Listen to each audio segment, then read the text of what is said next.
Ocean floor पर पड़ी यह टाइटन सबमर्सिबल की वीडियो है जो 2022 में कहीं गायब हो गई थी। 18 जुलाई 2023 सुबह 9:15 पर मशहूर अनसिंकेबल टाइटैनिक का मलबा देखने के लिए टाइटन सबमर्सिबल को उत्तर अटलांटिक ओशन में उतारा जाता है।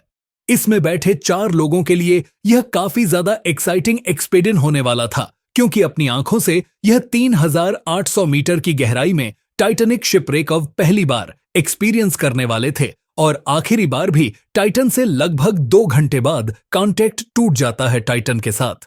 क्या हुआ? उसमें बैठे पैसेंजर्स जिंदा भी हैं या नहीं? अगले 3 दिन दुनिया भर में सिर्फ यही समाचार चलते रहे।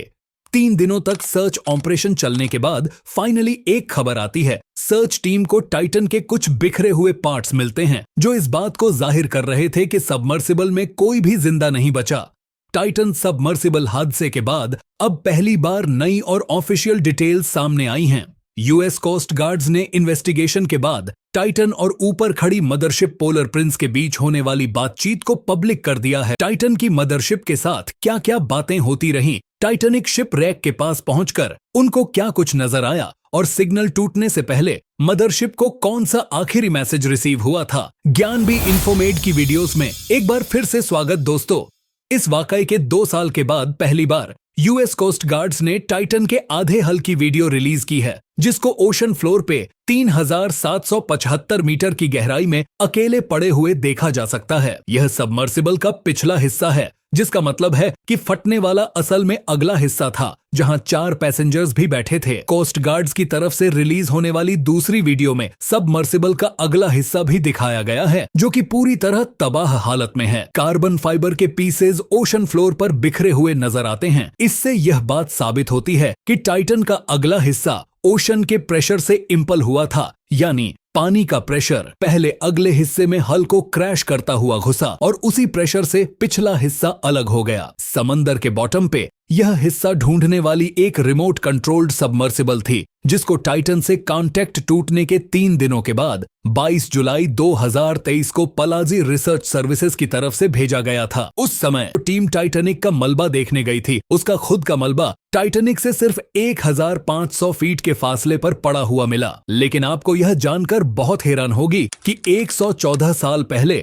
टाइटैनिक की फर्स्ट क्लास टिकट सिर्फ 150 पाउंड की थी, जिसको अगर आज की करेंसी में कन्वर्ट किया जाए तो यह $300 बनते हैं। और उसी टाइटैनिक का मलबा देखने के लिए टाइटन में मौजूद पैसेंजर्स ने $5000 की टिकट खरीदी थी। टाइटन जब अटलांटिक ओशन की अंधेरी गहराइयों में जा रही थी तो उसका 1.5 घंटे तक ऊपर खड़ी पोलर प्रिंस के साथ बातचीत चल रही थी। टाइटन सबमर्सिबल में टोटल 2 टूरिस्ट मौजूद थे। इनमें दुबई के एक जाने माने बिजनेसमैन और एडवेंचर स्पोर्ट्स के शौकीन हमेश हार्डिंग के अलावा पाकिस्तानी फैमिली के एक मेंबर्स शहजादा दाऊद भी शामिल थे। क्रू मेंबर्स में टाइटन को चलाने वाले और ओशन गेट के मालिक स्टॉकटन रश खुद मौजूद थे और आखिर में टाइटैनिक शिप रेक के एक्सपर्ट 72 साला पॉल हेनरी नर्स थे। इस एक्सीडेंट के बाद सब यही जानना चाहते थे कि समंदर के बॉटम पे आखिर ऐसा क्या हुआ जिसकी वजह से टाइटन इंपल हुई थी, क्योंकि जिस वक्त टाइटन का कांटेक्ट टूटा था उस वक्त यह यूएस नेवी के अंडर वाटर रेडर्स ने समंदर में एक अजीब आवाज डिटेक्ट की,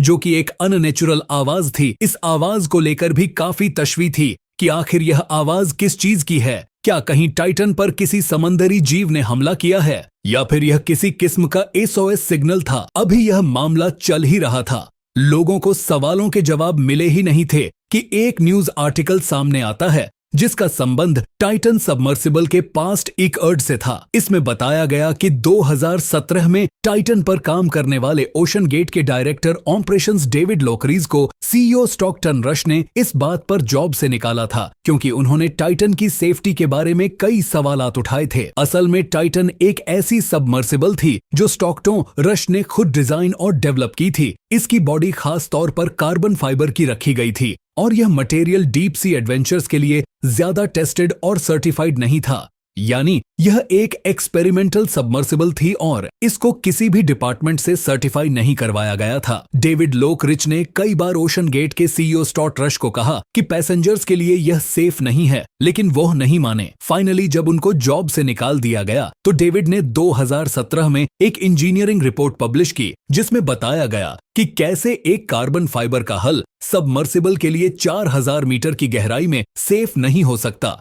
इस बात पर ओशन गेट के सीईओ और डेविड की कोर्ट में लड़ाई भी चलती रही, जिसका टाइटन के हादसे के वक्त भी फैसला नहीं आया था। हादसे के बाद जब यह रिपोर्ट सामने आई तो इसने टाइटन की बिल्ड पर कई सवालात खड़े कर दिए कि जब सबमर्सिबल थी ही एक्सपेरिमेंटल फेज में तो इसको अंडर वाटर टूरिज्म के लिए कैसे इस्तेमाल किया गया। क्या यूएसए में कोई ऐसी बॉडी नहीं थी जो ऐसे एडवेंचर को कंट्रोल करती हो। इसी वक्त ओशन गेट पर एक और मुसीबत खड़ी हो गई। टाइटन में मौजूद क्रू मेंबर पॉल हेनरी नारजलेट, जो कि टाइटैनिक शिपरेक के एक्सपर्ट भी थे, उनकी फैमिली ने ओशन गेट को $50 मिलियन के लिए सू कर दिया। उनका कहना था कि पॉल ने टाइटैनिक के मलबे को दुनिया में सबसे ज्यादा 45 बार लाइव देखा है और शायद ही दुनिया में कोई ऐसा शख्स हो जिसको मशहूर टाइटैनिक शिपरेक के बारे में इतनी नॉलेज हो। लॉ सूट में बताया गया कि ओशन गेट ने अपनी पास्ट में हुई गलतियों को पब्लिक से छुपाया, जिसकी वजह से उन्होंने अपने फैमिली मेंबर को खो दिया है। कोर्ट और मीडिया का प्रेशर बढ़ता ही जा रहा था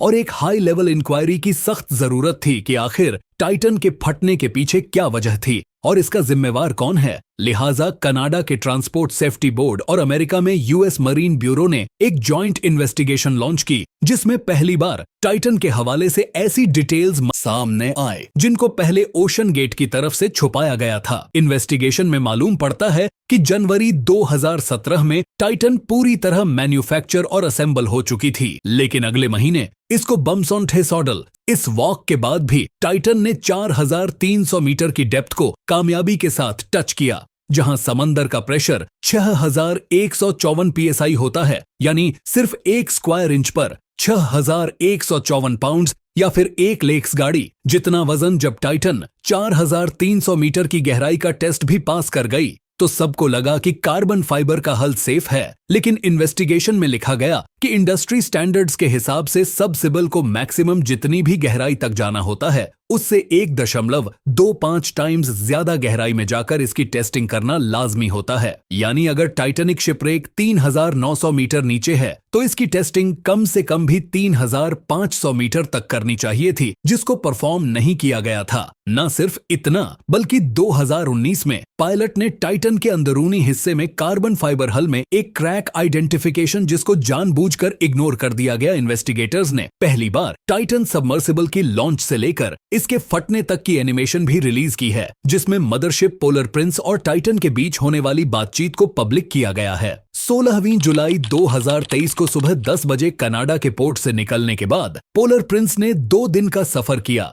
और अटलांटिक ओशन के उस पॉइंट पर पहुंची जहां 3800 मीटर नीचे टाइटैनिक शिपरेक मौजूद है। 18 जुलाई को सुबह 10:05 पर टाइट को पोलर प्रिंस से उतारा जाता है। नीचे जाने के सफर के दौरान टाइटन ने पोलर प्रिंस को अपनी डेप्थ और लोकेशन से बताया। टाइटन की लोकेशन, उसकी नीचे जाने की स्पीड और डेप्थ ऑटोमेटिक पोलर प्रिंस को भी मिल रही थी, लेकिन मैसेजेस में इसको कंफर्म किया जा रहा था। जैसा कि 9:30 पर पोलर प्रिंस ने कहा, हैव यू एट 680 मीटर, जिस पर टाइटन के पायलट ने जवाब दिया, कंफर्म्ड। 9:36 पर पोलर प्रिंस ने पूछा, what is your dive payload, तो टाइटन ने जवाब दिया। इसी तरह आपस में इनके मैसेजेस चलते रहे।